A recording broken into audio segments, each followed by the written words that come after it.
Okay, good morning students. The next topic is detection of known signals in noise. So assume that in each time slot duration t seconds, one of the n possible signals S1t, S2t, Smt is transmitted with equal probability. So what will be the probability of the transmission of that particular message? It will be 1 by n. Now for an AWGN channel, we can write it as x of t can be written as SIT plus W of t. SIT is the signal sent and W of t is the noise. So W of t is the sample function of white Gaussian noise, okay, and which is having 0 mean, and the power spectral density is N0 by 2. The receiver has to observe the signal x of t and make a best estimate of the transmitted signal SIT, or equivalently the symbol Mi. Okay. So let us say we have m signals where SIT, where I is varying from 1 to m, it is applied to a bank of correlators with a common input, okay, and we have n orthonormal basis functions. Okay, so the resulting correlator outputs define the signal vector Si. Okay, so the correlator output will be Si. Okay, if the knowledge of the signal vector Si is as good as knowing the transmitted signal SIT itself, okay, so we can represent this SIT by Euclidean space of dimension n can be less than or equal to m, or n can be less than m, or it can be equal to m. Okay, so we refer to such a point as the transmitted signal point or the message point. The collection of m message points in n dimensional Euclidean space is known as signal constellation. It's very important, signal constellation. So what we have to do, we have to generate m message points in the n dimensional Euclidean space. That kind of diagram is known as signal constellation.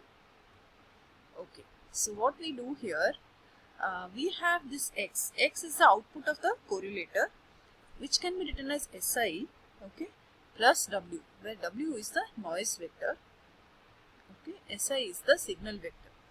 The vector x and w are sample values of the random vectors capital X and capital W respectively. Okay, now what we have to do, we have to go for some mapping. Okay, so what we are supposed to do in detection, we have to perform a mapping from x to an estimate m cap of the transmitted symbol Mi in a way that would minimize the average probability of symbol error in the decision. So the so-called maximum likelihood detector provides a solution to the basic problem. So what we have to do, whatever signal we have received, let it be x, okay, with respect to this Mi, we have to create a mapping between the received signal x and the symbol, transmitted symbol Mi, in such a way that the minimum average probability of error can be achieved. The average probability of error can be minimized. Okay, now let us see maximum likelihood detector. This is one of the detectors. Okay, suppose that when the observation vector has the value x, we make the decision m cap as Mi. M cap is the message point, okay, estimate of message point, which can be written as Mi. So the average probability of symbol error in this decision we can compute in this way. The average probability of symbol error is P of Mi comma x. So we can write it as, what will be the error then? Mi is not sent. Okay, this message is not sent, but we have received x. That is how we can compute the error, which can be written as 1 minus probability of Mi sent and x received. Okay, so this is how we can compute the probability of error, and in maximum likelihood detection we are supposed to minimize this probability of error. Okay, so what happens here, if m cap is Mi, the estimate of the message symbol, let it be Mi, provided probability of Mi sent, x received should be greater than or equal to probability of mk sent and x received for all k not equal to I. So this probability should be more than this. Okay, so let us say Mi, okay, I and k both are not equal. So when the decision will be in the favor of Mi, when the probability of Mi sent and x received is more compared to the probability of other symbols sent and x received. If this is achieved, then we can say, okay, and k should not be equal to I. If k is equal to I, then both are equal. If this is achieved, this condition is achieved, then we can say that the maximum possibility of sending mi is more. Okay, and we can say that the symbol which is sent is mi, not mk. Okay, so this is known as maximum a posteriori probability. This condition may be expressed more explicitly in terms of the priori probabilities of the transmitted signals in terms of likelihood functions. We can apply Bayes' theorem over here. So we can write pk fx of x by mk divided by fx of x is maximum for k is I. If this condition is satisfied or this condition is satisfied, the decision will be in favor of mi, the symbol mi. Pk is a priori probability of occurrence of symbol mk. Fx of x by mk is the likelihood function that results when symbol mk is transmitted, and fx of x is the unconditional joint probability density function of the random vector x. Okay, either we can use this Bayes theorem or we can use that above condition. Okay, if both the conditions are satisfied, we can say that we can generate the maximum likelihood detection, and we can say that the symbol mi only is transmitted. Okay, so m cap, the estimated symbol m cap can be written as mi, provided fx of x by mk is maximum for k is I. This is one more condition. In a simple way, this is the condition. When k is equal to I and fx of x by mk is transmitted, x is received, if this is maximum, then we can see that the estimated symbol which is transmitted is mk, or when k is I. Okay, k is I means mi is transmitted. The decision will be in favor of mi. Okay, so that is how the maximum likelihood detector works.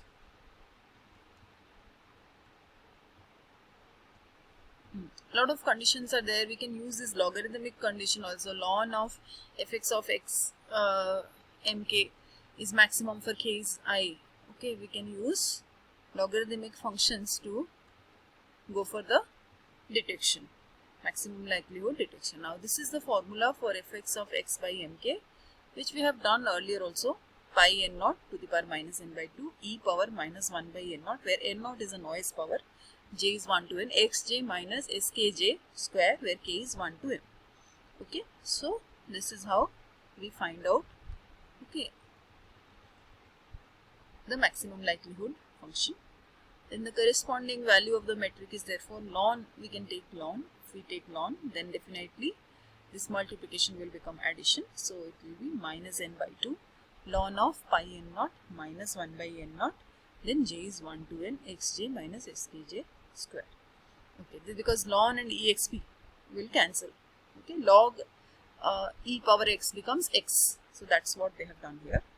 When they took log m plus log n they did, and here again log m power n is there, so this n minus n by 2 goes out, so it becomes ln of pi naught minus n by 2 into ln of pi naught, and log exp will become this entire thing, log exp of x will become x, so this will remain according to the logarithmic rule.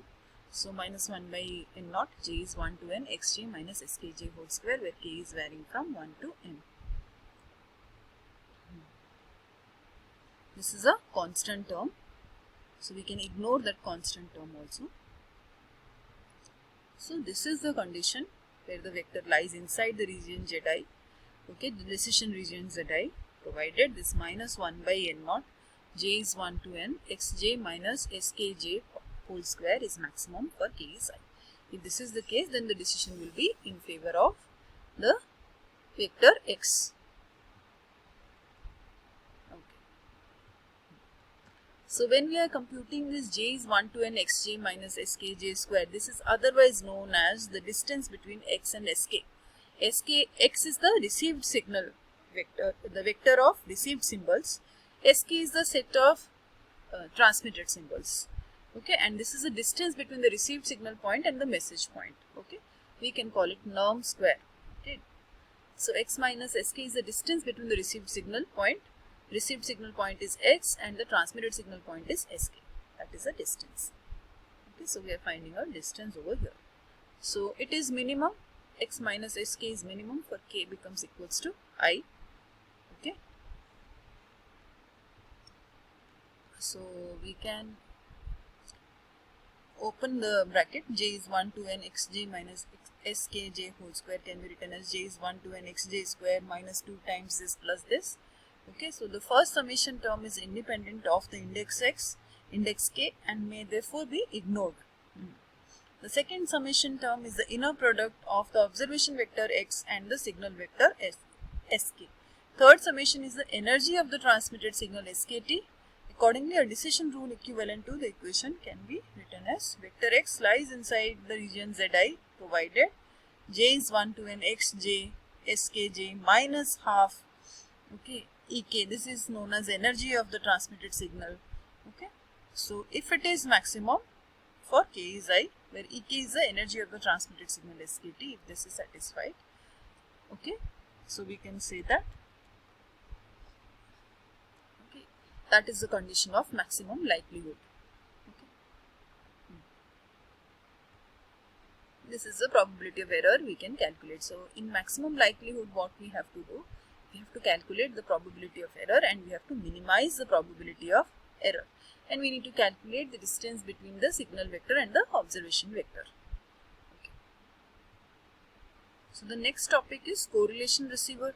So all of you know correlation receiver consists of an integrator and a multiplier. That's what is over here. So you have x of t, which is the received signal, and from the received signal we want to generate the observation vector x. So for the first, in order to get x1, so x of t has to be multiplied with phi 1t and then integrated, then we will get x1. Similarly, in order to get the symbol x2, see, this x of t has to be multiplied with phi of t and then it is integrated. Like that we will get a set of observation vectors x1 to xn. That is what is happening in a correlation receiver. So you have x, then s1, s2 and all. There is an accumulator and x and s1, then again half e1. Okay, so all this are calculated and we have a largest, select the largest one. Okay, so whichever is coming to be largest, that is the estimate mk. Okay, that is what is the estimated symbol. The second part of the receiver, namely the vector receiver, is shown in this figure. Okay, so what we have, we are calculating the largest value. Okay, so whatever is the largest, that is considered to be the output, or that is considered to be the estimate m cap of the transmitted symbol mi. The largest value m cap of the transmitted symbol mi. Okay, and whatever is the largest value m cap, that is only considered to be the transmitted signal. And if we consider that transmitted signal, then we can minimize the average probability of symbol error. Okay. And we can compute inner product between x and sk. X is the observation vector set, sk is the input signals. Okay. And matched filter we have already discussed.